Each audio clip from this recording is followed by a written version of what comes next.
সকাল থেকে আমরা উজ্জয়িনীর দিকে রওনা দিলাম, মোটামুটি 4 ঘন্টা টাইম লাগবে। ভোপালের সবথেকে বড় লেক এটাকে বলা হয় আপার লেক, আর এর একটি নাম আছে সিটি অফ দ্য লেক।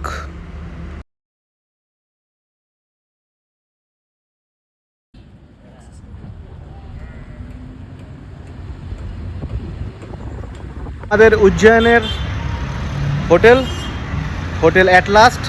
এখন বিকালের টাইম, এখন আমরা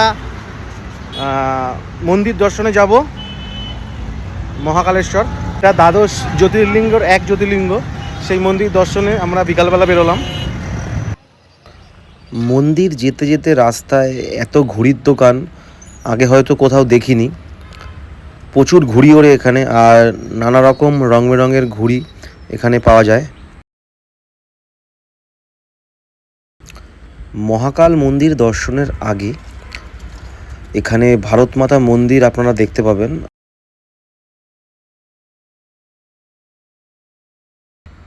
নতুন করিডোরটি খুব সুন্দরভাবে সাজানো হয়েছে, আর এখানে প্রচুর স্ক্রিন আছে, যেটা আপনারা জ্যোতির্লিঙ্গ দর্শন করতে পারবেন খুব সহজেই।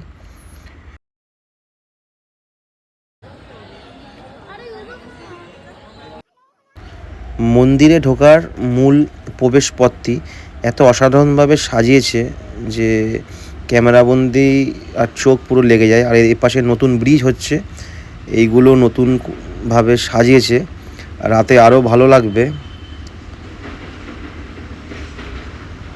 এইটা হলো মেন মন্দিরে ঢোকার দিকটা। মন্দিরের মধ্যে ঢুকছি, এটা হলো মন্দিরের এই যে এপাশে ঢোকার গেট। মোবাইল হয়তো অ্যালাউ নেই, তাই ভেতরে ভিডিওগ্রাফি করা যাবে না। ব্যারিকেডগুলো দেখুন, ভিড়ের সময় এই সমস্ত ব্যারিকেডগুলো ইউজ করা হয় লাইনটা ঘুরিয়ে ঘুরিয়ে নেওয়ার জন্য। আর এখন আমরা ডাইরেক্ট যাচ্ছি এখান থেকে, এই যে এখান থেকে ডাইরেক্ট, যেহেতু এখন একটু ভিড়ের চাপ অনেক কম। আর ভেতরটা অসাধারণ করেছে, এই যে ভেতরটা। ফোন অ্যালাউ আছে, কিন্তু কতক্ষণ অ্যালাউ থাকবে সেটা বলতে পারছি না। কোনো কাজ চলছে। ভিতরে ক্যামেরা অ্যালাউ আছে। এইটা হলো এই যে জ্যোতির্লিঙ্গ, এই যে অ্যারো দিয়ে মার্কিং করা আছে। জ্যোতির্লিঙ্গ দর্শনের পর প্রায় সন্ধে হয়ে গেছে, আর এটা হলো মেন মন্দির। এই যে ওপরে একটা প্রদীপ জ্বলে।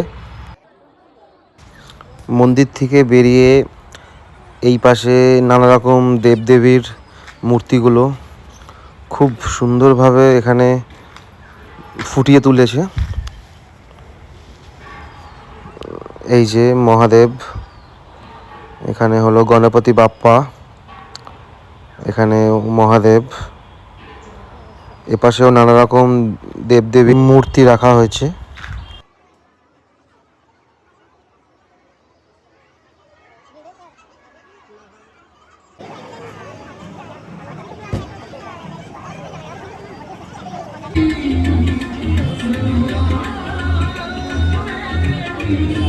উজ্জয়নীতে আছি, এখান থেকে বেরোবো মান্ডু দেখে নাইট স্টে হবে মহেশ্বরে।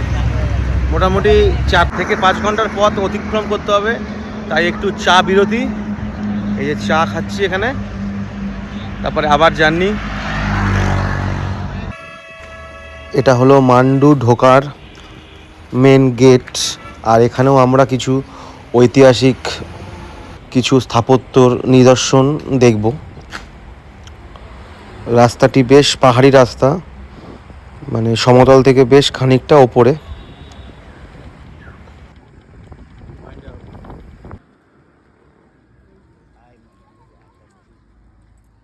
আশরাফি মহল মান্ডবে।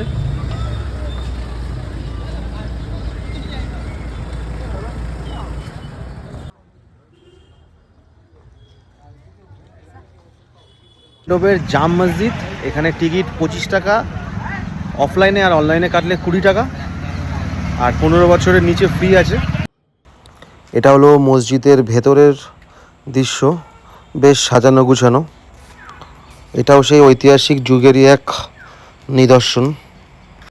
কিভাবে জোড়ায় জয়েন্ট অনেক প্রাচীন মসজিদ এটা, যেটার এখনও সেটা অক্ষত আছে।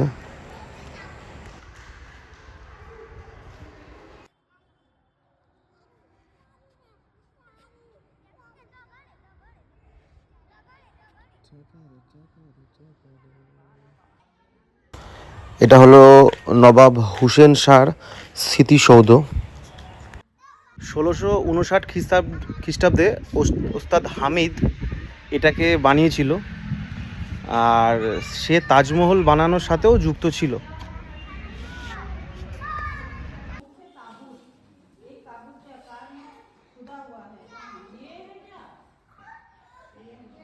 এই যে আপনারা যে এই কাজগুলো দেখছেন, এগুলো অনেকটা হিন্দু বাস্তুকলার সাথে মানে একই রকম অনেকটা দেখতে।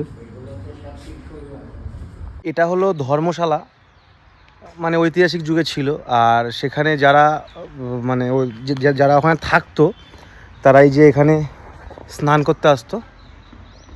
এই যে এখানে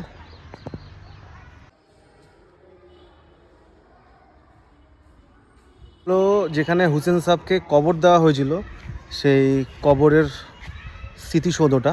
ভেতরে আমরা যাব এখন।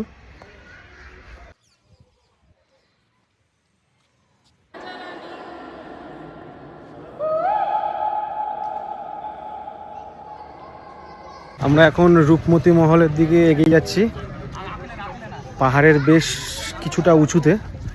এই যে উঁচুতে এই যে রাস্তা, হালকা খাড়াই রাস্তা আছে।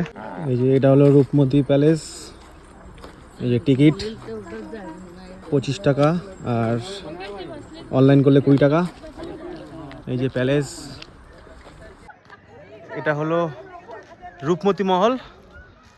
রাজা বাজবাহাদুর তার পত্নীর জন্য এটা বানিয়েছিল।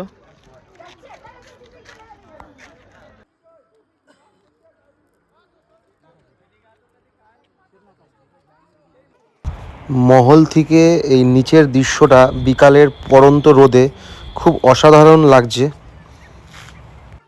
পুরো অন্ধকারের মধ্যে দিয়ে রাস্তা, অল্প অল্প আলো আছে। এই যে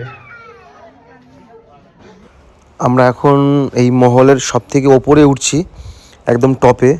আর এই পাশের দৃশ্যটাও একদম পুরো ছবির মতো সুন্দর।